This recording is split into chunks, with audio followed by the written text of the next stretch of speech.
Hey everybody, it's Dave, Blue Jacket 66 here for another video. Today we're going to go over 10 vintage baseball cards that get you all excited and drool-worthy, and you covet these cards and they just leave me cold. I really don't find them to be attractive at all, nor do I really care to own them, but I do own some of them.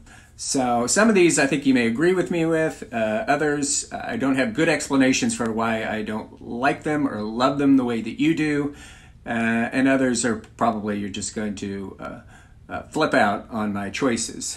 Let's go over number one. I think we'll just ease into this with something you might agree with. And these are in no particular order, but number one, we're going to go with the 1963 Topps Pete Rose rookie card. There's nothing about this card that is enduring to me, except for I do like Pete Rose. He's a top 10 player. He's one of the greatest baseball players of all time, but it's a floating head, butt ugly card that I don't see any reason for owning other than you want to say you own a Pete Rose rookie card. It's nothing to look at all. 4 players, floating head. Congratulations, Topps. You dropped the ball on that one. Floating heads have never appealed to me, nor have really multiplayer cards. So, great player, Pete Rose. Certainly, you know, when I think back watching ball in the 60s, 70s, 80s, and you can talk about Tony Gwynn and all these people, but there's 2 players that I remember in the 70s when they came up, it was like they're going to get a hit, and that was Pete Rose and Rod Carew. So the 1963 Topps Pete Rose, congratulations that's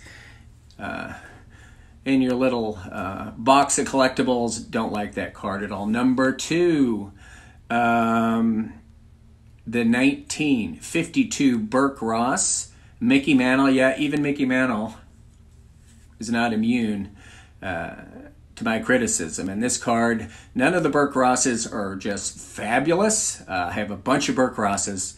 And some of them I really like, especially my Jackie.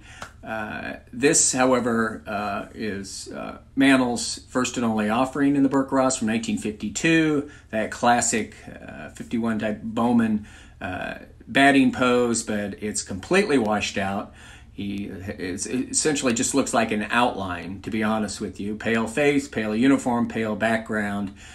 Some of these copies are just, it's hard to discern what's even going on in it. There's never any great contrast. So I know you guys like your Mantles. I like my Mantles. I couldn't decide if I need to put a Mick in there because it just seemed like the right thing to do, to dog on Mickey a little bit. And I couldn't, probably should have put his butt ugly, terrible 62 Topps in there instead of this Burke Ross. But the Burke Ross is in it. You love it. I don't really care for it. Next, let's just do this. Let's just do this. The 1953 Bowman Pee Wee Reese. And I thought about putting in a little clip from A Christmas Story where the dad's opening up, you know, the famous leg lamp, and he's going, "Oh, it's a work of art. It's beautiful. It's like the 4th of July." That's what you all guys do when you see this 53 Bowman Reese. I think, it looks like a hokey stage card to me. It looks like, hey, go out there and lay on second base on your belly, and Pee Wee, you go out there and jump up in the air abnormally high.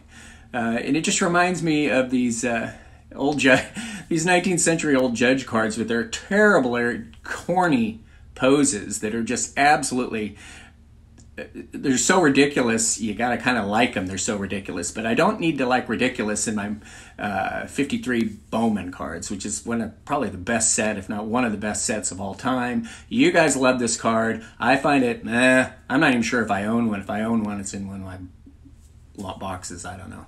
Next is, you may not get this one, but for us Mathewson collectors and pre-war collectors, the 1908 to 1910 E91 set is just god-awful. I'm a Christy Mathewson collector. Here's the Mathewson. A lot of people love it. Rick, baseball collector. Bet you he's got this, Rick, vintage oddball cards. Bet you has this card. I don't have this card. I refuse to own this card. That's not Christy Mathewson depiction. Essentially what they did with this set is make a whole bunch of generic looking people and put their name under it. And they repeat, a lot of times it's the same picture with different ball players' names under it. It's absolutely a big coup. It's terrible. That's not, all that is the name Christy Mathewson stamped on a card. And the picture itself has nothing to do with Christy Mathewson other than he's in a pitching pose. The E91 American Caramel. Christy Mathewson. Dud. You guys may like it. I am out. Next is, ooh, this hurts. This hurts a lot. This is going to surprise you, but it's the truth. I'm not a huge fan of the 1954 Wilson Franks Ted Williams. Hurts me to say it. Hurts me to say it. I will honestly say that this is an iconic sports card from a fantastic mid-50s food issue. Those Wilson Frank cards are colorful, beautiful, with the hot dog advertising. The background colors are wow. And on Ted Williams, they put a white uniform and a white background and white borders, and you don't know what the hell's going on. It grows on me a little bit, but while you guys have to have it in your collection, and I'm not saying I don't have it in my collection, it just leaves me kind of like flat. Not a big fan. Next is, oh, this drives me crazy, the 1922 E121 Babe Ruth bird in hand. What the hell's going with that? Remember, there's 3 Babe Ruth cards in that set. The fantastic montage card, which is just, wow, what a card. The ball in hand, which is seen in other issues as well, which is a neat card. And then you got this crazy bird in hand with this little man next to him, and he's holding a bird. It's terrible. I have zero desire to own this card. I'm a Ruth collector. I know a lot of you collect Babe Ruth or like Babe Ruth, love to have a Babe Ruth card, but why you would want a goofy picture of Babe Ruth holding up a bird is beyond me. You may like the card. I can't stand it.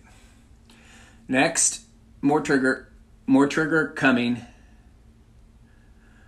The 1968 Topps Nolan Ryan. I'm not a fan of that card. I'm not a fan of the 1968 set. Those brown, crazy borders and boring poses. I'm not a fan of, like we said, dual player cards. Look at Ryan. He's a pencil neck white guy with a ball cap that's 3 times his size. And I'm just, this card does nothing for me. Zero. Nothing for it. So I know you guys love it, and to each his own.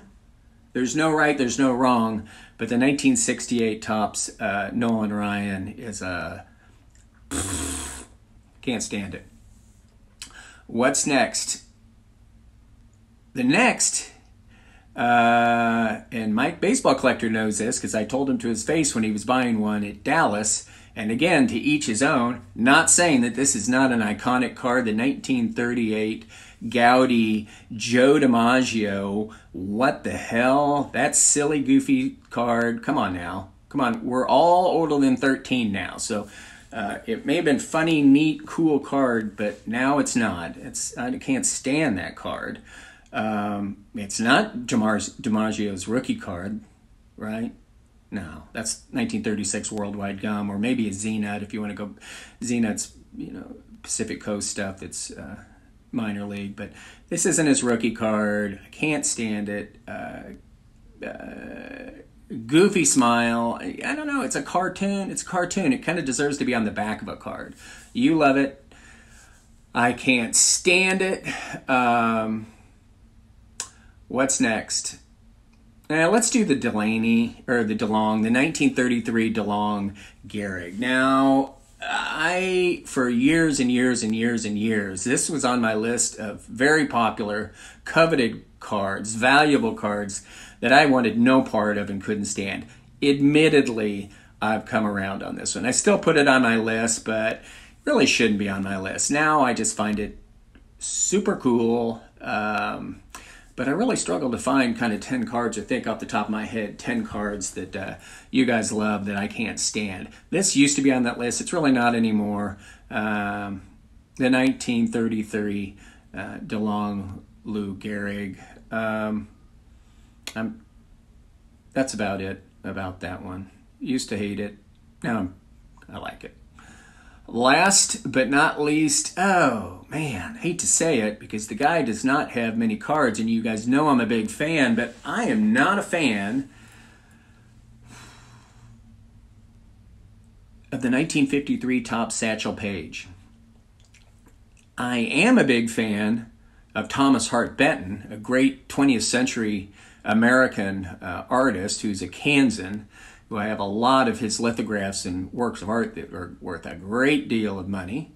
I will show you two here. One is called Forward Pass, which is at the old Municipal Stadium in Kansas City. That is Len Dawson throwing the ball, and those are the Chiefs. When you see this reproduced in color, they'll add the numbers to it, but in the real painting and the lithographs, there's no numbers on it. And below it is something called Threshing, which is they're threshing wheat there, and this holds very, very dear to my heart because this was depicted or drawn